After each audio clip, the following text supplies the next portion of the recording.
Hey everybody, David here again, reading some more aliens, hippies, and other weirdness. Now,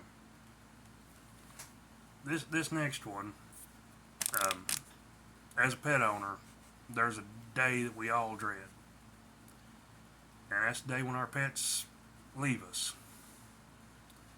when they pass away. And this story really gets to me because it's about Wiener Dog, and everybody knows me. I've got 9 of them, and I absolutely love them. I would have one of them in here with me right now, but I just sprayed them for fleas, and fleas are bad this year. This one's called Rainbow Bridge, and this one is dedicated to all you pet owners out there that have lost a fur baby or any kind of pet and are hurting. I'm sorry, baby, but it's part of life, Quino told her daughter. Carly Hatch sat on on the couch with an old dog in her lap. His breathing was labored and his heartbeat was growing weak. He's old, baby, and it's sad, but doggies don't live forever. The other 8 dogs sat in a semicircle around them. Grandsire, Floppy said with a soft whine. Evan was the oldest of them. At 23 years old, he had lived a long and good life, but age had taken its toll on him. Quino brought the large dog bed and laid it in front of the couch. Carly hugged Evan tightly. I love you, Evan, she choked out. He whined and weakly licked her hand. Come on, honey, let them say goodbye, Quino said, leading her weeping daughter out of the room. I'll go tell Daddy and have him and Uncle Claude come home, and we can give Evan a grand funeral. I'm sure we can even get Uncle Hades to attend. He loves doggies, you know. The other dogs lay around Evan. None of them wanted him to go. Grandsire, what will we do now? Dumbo asked with a whine. You must continue the work. The man pups need you all, he said with a tired wheeze. We have spent our lives as the sentinels. Fathers raised us to protect the man pups. Just because I crossed the river, that does not mean any of you can start slacking. What would Father say? Muffin let out a howl. But Grandsire, we'll miss you. Who will the new pup come to for night comfort? And who will lead us into battle if they try to hurt the fuzzy ears again? A pregnant female named Floppy Wops asked with a howl.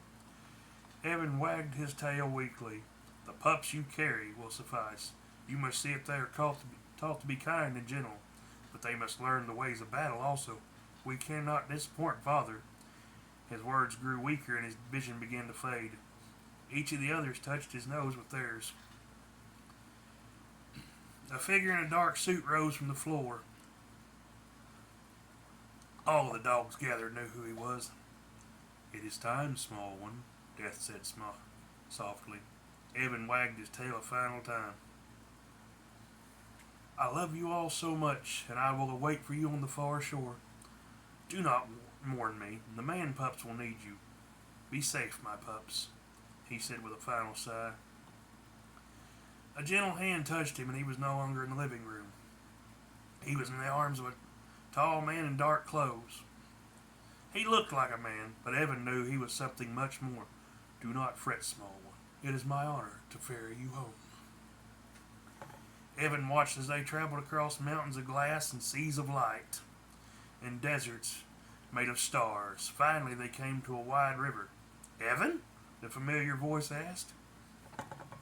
He looked up and saw Father. Evan! Father cried happily. You made it! My goodness, old boy, look at you. I'm sorry I left you, but you're home now. Man, wait till you meet Lilica, and Mother will be thrilled to see you. Father, he said with a yip, I know you have missed me, but what is it you used to say? Father looked at him confused. During a hunt, you said, we either all go home together or not at all. Father looked down at him and smiled. That's true, I did say that, and you have a point. Shall we wait for the others? It may be a while. Father sat down and he crawled into his lap.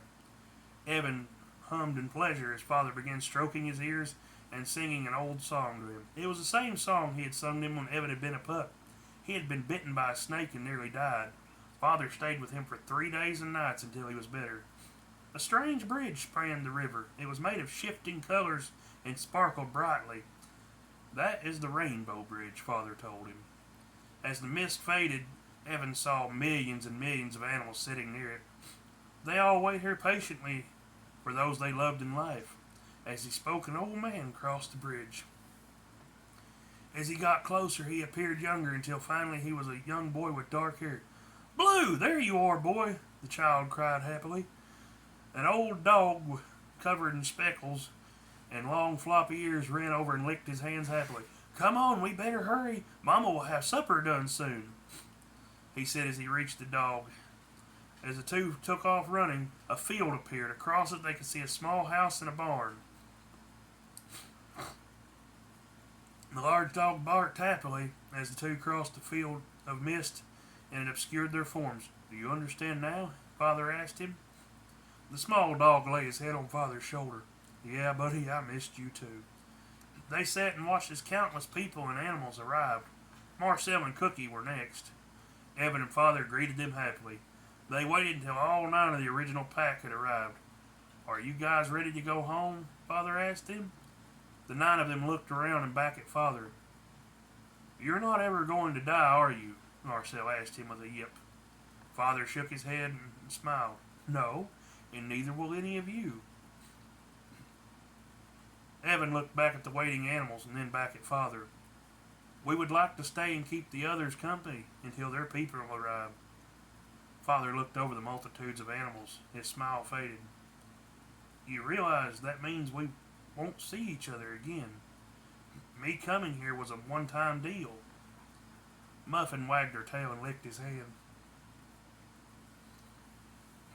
"We understand and we love you. We realize the sacrifices you made for us and we thank you for that. But look at them. Many of them have been here for a long time. They are lonely, and we would not let them be lonely any longer." Father smiled and formed a plan. "Well, how about this?" he said, waving his hand, and a large field appeared. "Instead of waiting here on this lonely old riverbank, how about those waiting come home with us? And those who have no one coming can just stay with us. And those that do can stay until their person arrives and they move on." Flopper shook her head, causing her long ears to flap loudly. "I would like to see Mother, and that does seem more agreeable." Father smiled and nodded. "Well, all right, kids, then let's go home." So when a pet that is dear to you passes, they are not gone. Their spirit is waiting on the other side. They spend endless days playing in warm fields and laying on soft beds. They are devoid of any cares. Their only thoughts are those of happiness and an eagerness to wander the bounds of the next life with the humans they love so much in life. And that was Rainbow Bridge, guys. That's dedicated to all you pet owners.